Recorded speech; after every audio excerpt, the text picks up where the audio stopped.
تسبق خطوة الأزمان. جاندار چیزیں اور بے جان چیزیں. بے جان چیزیں بے شمار، یہ تمام فلکیات، یہ پوری کائنات، یہ زمین، یہ پہاڑ، یہ شجر و حجر، کیا. لیکن ایک ہے جاندار. ان جانداروں میں ایک تقسیم ہے. دو کا تعلق غیر مرئی دنیا سے ہے، انویزیبل ورلڈ سے. فرشتے جو دکھائی نہیں دیتے، ان کی پیدائش ہوئی ہے نور سے. دوسرے جنات جو انسانوں سے پہلے پیدا کیے گئے، آدم سے پہلے. وَالْجَانَّ خَلَقْنَاهُ مِنْ قَبْلُ مِنْ نَارِ السَّمُومِ. جنات کو تو ہم بہت پہلے پیدا کر چکے تھے آگ کی لو سے، وہ بھی نظر نہیں آتے. تیسرے انسان اور اس دنیا میں جتنے بھی حیوانات ہیں، ان کا جو مادہ ہے وہ ارض، یہ زمین ہے. یہ مٹی سے بنے، تراب سے بنے، کرسٹ آف دی ارتھ سے بنے. اب ان میں ایک تقسیم ہے. ایک وہ ہے، ان تمام میں شعور تو ہے، حیوانات میں بھی شعور ہے. خود شعوری جسے کہتے ہیں، سیلف کانشسنس، یہ صرف تین میں ہے: فرشتہ، جن اور انسان. حیوانات میں خود شعوری نہیں ہے، کانشسنس ہے، سیلف کانشسنس نہیں ہے. تھوڑی سی بات سے سمجھا دوں آپ کو. میں دیکھ رہا ہوں، آپ مجھے دیکھ رہے ہیں. کتا بھی کوئی یہاں ہوتا تو مجھے دیکھ رہا ہوتا، لیکن کتے کو مجھے دیکھتے ہوئے یہ احساس نہیں ہوتا کہ میں دیکھ رہا ہوں. یعنی کتے کو یہ احساس نہیں ہوتا کہ وہ دیکھ رہا ہے مجھے. دیکھ تو رہا ہے، اس کو میں کا احساس نہیں ہے کچھ. میں جب دیکھ رہا ہوں تو میں سمجھتا ہوں میں دیکھ رہا ہوں، میں ہوں کوئی شے جو دیکھ رہا ہوں. یہ خود شعوری ہے، سیلف کانشسنس. کسی بھی کام کو کرتے ہوئے اپنے وجود کا احساس، میرا فیصلہ ہے، میری رائے ہے. یہ ہے در حقیقت سیلف کانشسنس، انا، سیلف، خودی. یہ حیوانات میں نہیں ہے، یہ ہے صرف ملائکہ، جنات اور انسان. اب یہاں مسئلہ پڑ گیا، بڑا پرپیچ مسئلہ. اللہ تعالیٰ نے پہلے حضرت ملائکہ کو پیدا کیا اور انسانی ارواح کو پیدا کیا نور سے. پھر ناک سے پیدا کیا، نار سے، آگ سے جنات کو. پھر مٹی سے بنایا، آدم کا حیولہ، اس میں روح پھونک دی، اب آدم بن گئے. اعلان یہ کر دیا کہ خلافت ارضی جو ہے وہ آدم کو عطا کی جا رہی ہے. یہ پیچ پڑ گیا. اس پر تھوڑا سا اشکال تو فرشتوں کو بھی ہوا. قرآن میں ہے، سورہ بقرہ کے 4 رکوع میں: اَتَجْعَلُ فِيهَا مَن يُفْسِدُ فِيهَا وَيَسْفِكُ الدِّمَاءَ وَنَحْنُ نُسَبِّحُ بِحَمْدِكَ وَنُقَدِّسُ لَكَ. پروردگار اس آدم کو تو خلافت دے رہا ہے، زمین کے اندر اختیار دے دے گا، یہ تو فساد کرے گا، کوریزی کرے گا. ہم تیری تسبیح و تحمید میں لگے ہوئے ہیں، جو بھی حکم ہو، ارشاد ہو، ہم بجا لاتے ہیں، تو ضرورت کیا ہے؟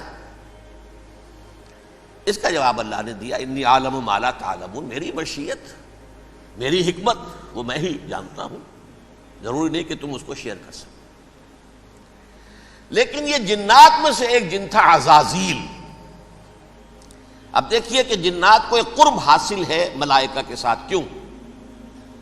وہ نور سے پیدا کیے گئے، یہ نار سے پیدا کیے. کتنا قرب ہے دونوں میں. انسان پیدا کیا گیا مٹی سے، مٹی انرٹ ہے، آگ بھڑکتی ہے، اوپر اٹھتی ہے، شعلہ زن ہوتی ہے، انرجی ہے اس میں. نور اور نار میں بڑا قرب ہے. اور عربی کے ایک قاعدے سے تو یہ ایک ہی لفظ ہے، مادہ ایک ہی ہے. حروف علت جو ہے ایک دوسرے کی جگہ آ جاتی. یہ قرب ہے، اگرچہ زمین و آسمان کا فرق ہے دونوں میں. فرشتہ نور سے پیدا کیا گیا ہے، وہ پاک ہے، وہ اللہ کے کسی حکم کی خلاف ورزی کر ہی نہیں سکتا. لا یعصون اللہ ما امرہم ویفعلون ما یؤمرون. وہ جو بھی اللہ تعالیٰ حکم دیتا ہے اس کی کوئی معصیت یا نافرمانی نہیں کرتے، بلکہ جو حکم لیا جاتا ہے مان لیتے. ذرا سا اشکال ہوا تھا، پوچھ لیا، جواب مل گیا، خاموش ہو گئے بس. لیکن عزازیل نامی ایک جن تھا، جو ایک تو جن ہونے کی نسبت سے فرشتوں سے کچھ نہ کچھ مماثلت تھی، قرب تھا. دوسرے یہ علم میں، زہد میں، عبادت میں اتنا اونچا تھا، اتنا اونچا تھا، اتنا اونچا تھا کہ یہ ملائکہ ہی کے صف میں شامل ہو گیا. اس نے علم بغاوت بلند کر دیا. جب حکم دیا گیا کہ سجدہ کرو آدم کو، اب یہ دیکھیے کس قدر یہ اہم مضمون ہے. اور آپ سوچ رہے ہیں یہ باتیں آج پہلی مرتبہ ہمیں اس طرح سنائی جا رہی ہیں. یہ باتیں تو علم میں آتی نہیں ہمارے. وجہ کیا ہے؟ آپ کو دلچسپی نہیں ان چیزوں سے. جدید تہذیب نے ان چیزوں کی اہمیت کو زیرو کر دیا. قرآن میں اہمیت کا کیا عالم ہے؟ 7 جگہ یہ مضمون قرآن میں آیا ہے کہ فرشتوں کو ہم نے حکم دیا سجدہ کرو آدم کو، سب نے سجدہ کیا. فسجد الملائکۃ کلھم اجمعون، سارے کے سارے، کل کے کل، سب نے مل کر سجدہ کیا آدم کو. اللہ کے حکم سے فوراً تعبیل کر دی. الا ابلیس ابا واستکبر وکان من الکافرین. ابلیس نے نہیں کیا، انکار کیا، استکبار کیا، گھمنڈ کیا. اور اس کو سورہ کہف میں بیان کر دیا گیا. یہ اس لیے کہ وہ اصل میں جنات میں سے تھا، اگرچہ شامل تو تھا فرشتوں میں اس وقت. کانا من الجن ففسق عن امر ربہ، وہ اصل میں جنات میں سے تھا. اس وجہ سے وہ اپنے رب کے اس فیصلے کے خلاف کھڑا ہو گیا. سرکشی تھی اس میں. یہ معاملہ اتنا اہم ہے، اب آپ سمجھیے کہ 7 مرتبہ سورہ بقرہ، سورہ اعراف، سورہ حجر، سورہ بنی اسرائیل، سورہ کہف، سورہ طٰہٰ، سورہ صاد، 6 مکی صورتوں میں ذکر ہے یہ، اور 1 مدنی صورت سورہ بقرہ. ان میں سے اکثر مقامات پر پھر جب اللہ نے کہا کہ اچھا تم نے یہ سرکشی کی ہے اور ہمارے حکم کی خلاف ورزی کی ہے تو یہاں سے نکل جاؤ، دفع ہو جاؤ، تم مردود ہو، مردود ملعون. ان علیک لعنتی الی یوم الدین، اب تجھ پر لعنت رہے گی میری قیامت کے دن. اس نے کہا اچھا پروردگار پھر مجھے ذرا مہلت دے دے. رب فانظرنی الی یوم یبعثون، قیامت تک میری زندگی طویل کر دے. فذهب فإنك من المنظرین، کہہ دیا اچھا جاؤ، تمہاری یہ درخواست بھی ہم نے قبول کی.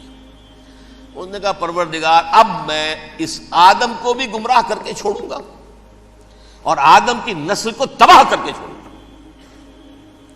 انتہائی شدید چیلنج کے انداز میں یہ قرآن مجید میں 4-5 مرتبہ مضمون آیا ہے. میں نے صرف 2 جگہ سے آپ کو اس وقت کوٹ کر کے سنایا تھا. سورہ اعراف میں اللہ تعالیٰ فرماتے ہیں قالا، اس پر ابلیس نے کہا فبما اغویتنی، تو اے رب جو تو نے مجھے گمراہ کیا ہے، مجھے ذلیل کر دیا، مجھ پر فوقیت دے دی، اس کو انا خیر منہ، میں اس سے بہتر ہوں. خلقتنی من نار وخلقتہ من طین، بنایا تو نے مجھے آگ سے اور اس کو بنایا مٹی سے. پھر مجھ سے مطالبہ کہ میں سجدہ کروں، اور میں نے سجدہ نہیں کیا تو اب تو نے مجھے ملعون قرار دے دیا. قال فبما اغویتنی لاقعدن لهم صراطک المستقیم، اب میں یہ نسل آدم کے لیے، اس کو برباد کرنے کے لیے تیری سیدھی راہ کے اوپر گھات میں بیٹھوں گا، سیدھے راستے پر چلنے نہیں دوں گا. ثم لآتینہم من بین ایدیہم، پھر میں ان پر حملہ آور ہوں گا، ان کے سامنے سے بھی، ومن خلفہم، ان کے پیچھے سے بھی، وعن ایمانہم، ان کے داہنی جانب سے بھی، وعن شمائلہم، اور ان کے بائیں جانب سے بھی، ولا تجد اکثرہم شاکرین، اور تو دیکھے گا کہ ان کی اکثریت تیری شکر گزار بندوں پر مشتمل نہیں ہوگی. یہ چیلنج تھا. اور ایک چھوٹا سا چیلنج جو سورہ صاد میں آیا ہے، اور یہاں تو اس نے اللہ کے جلال کی قسم کھا کر کہا قال فبعزتک لأغوینہم اجمعین، اے رب تیری عزت، تیرے جلال کی قسم ہے میں ان سب کو گمراہ کر کے چھوڑوں گا. الا عبادک منہم المخلصین، سوائے ان میں سے وہ کچھ لوگ جنہیں تو خالص اپنا بندہ بنا لے، جنہیں تو اپنا بندہ بنا لے. مخلص، مخلص نہیں، مخلص یہ مفعول ہے، فاعل نہیں ہے. جسے تو بنا لے. بعض لوگوں کو اللہ چن لیتا ہے، هو اجتباکم، تمہیں چن لیا ہے. استفاء، اجتباء، بس وہ بچیں گے جن کو تو اپنی خاص امان میں لے لے گا، باقی میں سب کو گمراہ کر کے چھوڑوں گا. یہ ہے اصل دنیا میں نوع انسانی کا ابدی دشمن، ازلی سے ابدی تک.